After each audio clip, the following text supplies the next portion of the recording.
자, 이번에는 오이슈 시간 준비되어 있는데요. 글로노파서스 이성우 이사님 역시나 함께해 주셨습니다. 이사님, 오늘 시장 한 줄 평 들어보고요. 또 오늘 시장에 관한 이야기 좀 나눠보겠습니다.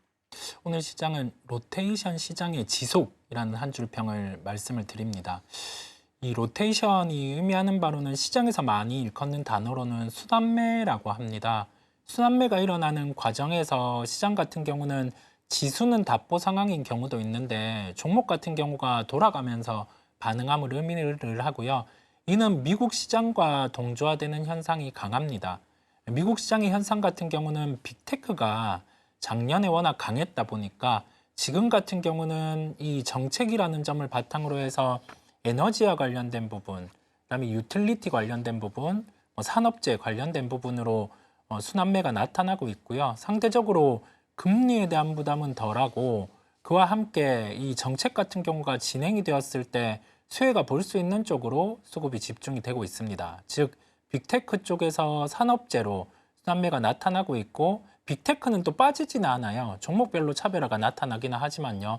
이게 의미하는 바가 시장에 대해서 조정이 나온다라고 하면은 순환매가 아니라 업종이 다 조정이 나올 텐데 그런 점보다는 시장은 좀 어느 정도 잡아준 형태에서 정책에 대한 수혜가 볼 수 있는 쪽으로 먼저 순환매가 나타나고 있음을 알 수 있습니다. 시장에 대한 부분은 긍정으로 열어두고 살펴보고 정책에 대해 새로운 면이 나온다라고 하면 그때는 로테이션 시장 같은 경우에서 지금 부각되고 있는 산업이 조금 더 강하게 될 수 있다 보니까 이 부분을 체크하면서 시장을 바라보시면 되겠습니다. 사실 이 로테이션이 트럼프 행정부 출범 이후에 영향력을 너무 많이 받아가기 때문에 우리가 어떤 관점에서 또 발빠르게 전략을 잡아봐야 할지가 굉장히 어려운 것 같습니다, 이사님.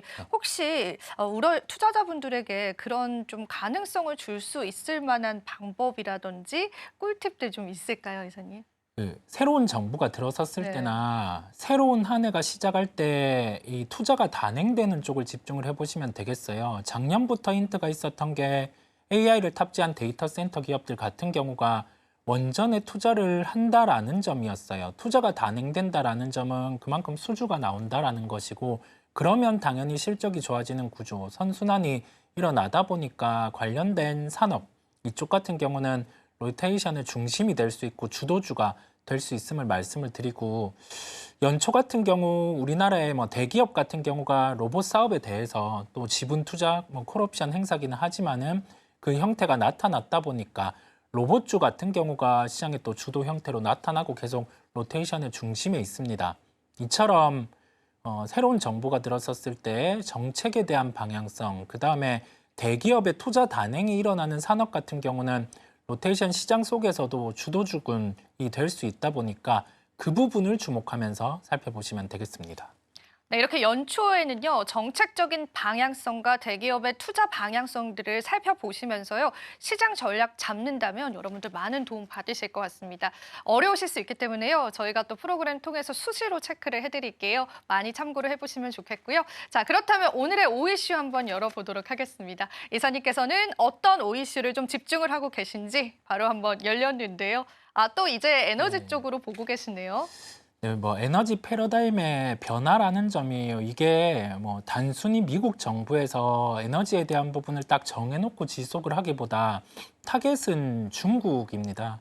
중국 같은 경우가 러시아를 통해서 원유 수입을 늘리는 상황이다 보니까 이를 규제하기 위해서 러시아 선박에 대한 규제가 나타났고 그다음에 러시아에 대한 원유 수입이 늘어나는 거를 방지하는 그 이면에는 원유에 대한 수급을 되려 미국 입장에서는 늘려버리는 거예요. 그러면서 이 과공급 상행의 원유를 활용해서 LNG 프로젝트를 유리하게 진행하기 위한 부분이라고 할 수가 있어요. 에너지 패러다임이 과공급인 원유 같은 경우는 하락 기조로 돌입될 가능성이 높고 그에 대해서 원자재를 활용해서 발달될 수 있는 산업인 LNG 같은 경우는 성장이 나올 수 있는 쪽이에요. 즉 타겟은 중국이고 중국을 좀 봉쇄를 하면서 미국 입장에서 수요를 늘릴 수 있는 에너지원 같은 경우는 계속 수급이 지속될 수 있어 보입니다. 그게 LNG고 중장기로 봤을 때는 아까 짚고 가기는 했지만은 원전 부분이에요. 원전 부분 또한 대부분의 원천 기술을 미국이 가지고 있는 상황입니다. 그와 함께 우리나라와는 협업해서 진행을 하죠. 웨스팅하우스의 분쟁 같은 경우도 이제 중단된 이유가 미국이 조금 더 용이하게 원전에 대한 프로젝트를 진행하기 위함에 있습니다. 이 또한 중국 같은 경우는 소형 모듈 원전의 진행에 대해서는 특허권이 이렇게 닫혀 있다 보니까 진행을 하기 힘든 상황이거든요. 그래서 LNG와 원전 같은 경우는 미국 중심으로 해서 좀 지속적으로 부각될 수 있는 에너지 패러다임의 중심에 있다라는 말씀을 드립니다. 포인트를 짚고 가면 좋을 것 같아요. 에너지와 원전 그리고 원유까지 살펴보시면 좋을 텐데 오늘 새벽에 또 다보스 포럼에서 트럼프 대통령이 원유에 관한 언급을 했고요. 원유 가격이 또 하락하는 모습까지도 보여주기도 했었는데 실제로 이 원유 같은 경우에는 자연스럽게 관세와도 연결이 되는 것 같아요. 네. 그러니까 원유 수입을 우리가 늘려야 할 수밖에 없는 상황들이잖아요. 실제로 국내에서 미국산 원유 수입을 늘리는 그러한 경우들이 좀 많고 트럼프 행정부 들어왔을 때 이러한 기조가 더 짙어질 것이다라고 보는 경제 분석가들도 많더라고요. 그래서 국내 입장에서는 미국산 원유를 수입하는 게 사실 그렇게 좋지는 않지만 계속되는 원유 수입도 일어날 것이다라고 볼까요? 아무래도 그 부분은 지속될 가능성이 높습니다. 관세란 점을 감안을 했을 때 미국 입장에서는 뭐 하나를 내어주고 하나를 얻는 전략 또는 하나를 내어주고 둘을 얻는 전략으로 진행이 될 거다 보니까 원유에 대한 수입은 우리나라 입장에서는 더 늘어날 수 있어 보여요. 다만 다행인 점은 지금 원유 가격 상태가 그렇게 높지는 않다라는 점이에요. 그 부분에서는 뭐 인플레이션의 약이나 그런 부분에 대한 약간 우려는 하지 않아도 될 것으로 보이고요. 만약에 여기에서 유가가 불분명하게 올라가는 현상이 나타나면서 우리나라가 좀 원유 수입을 늘려야 되는 형태로 가면 그때는 뭐 우리나라 시장이 좀 불안정성으로 갈 수도 있음을 열고 보시면 되겠습니다. 이런 부분들까지 또 짚어주시니까 우리가 단순히 이제 원자재 가격이 아니라 시장 전반을 흔들리는 요인이 될 수 있다는 것도 여러분들 꼭 챙겨보시면 좋겠고요. 한 가지 더 여쭤보고 싶은 거는 EU 같은 경우에는 재생에너지 비율이 47%, 그러니까 50%에 육박하는 상황이거든요. 트럼프 행정부의 이러한 정책 때문에 전 세계적으로 친환경 에너지에 관한 수요가 좀 축소될 가능성이 있을까? 설비 투자들이 좀 줄어들 가능성이 있을까? 그 부분은 좀 어떻게 보실까요?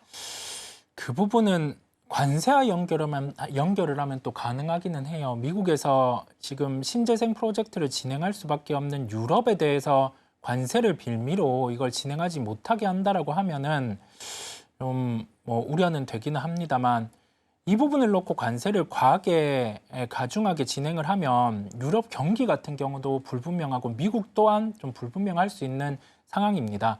그래서 아마 투트랙 전략으로 갈 가능성이 높아요. 이후에 재생에너지 비율 중에서 높은 게 아까 우리가 짚고 갔던 풍력 부분이다 보니까 여기에 대해서는 용인을 해줄 가능성이 높아요. 다만 미국 입장에서는 이를 중심으로 가지는 않는다는 점이거든요. 유럽에 한해서는 좀 제한적으로 허용을 해줄 수 있는 부분 그 정도로 생각을 하시면 되겠습니다.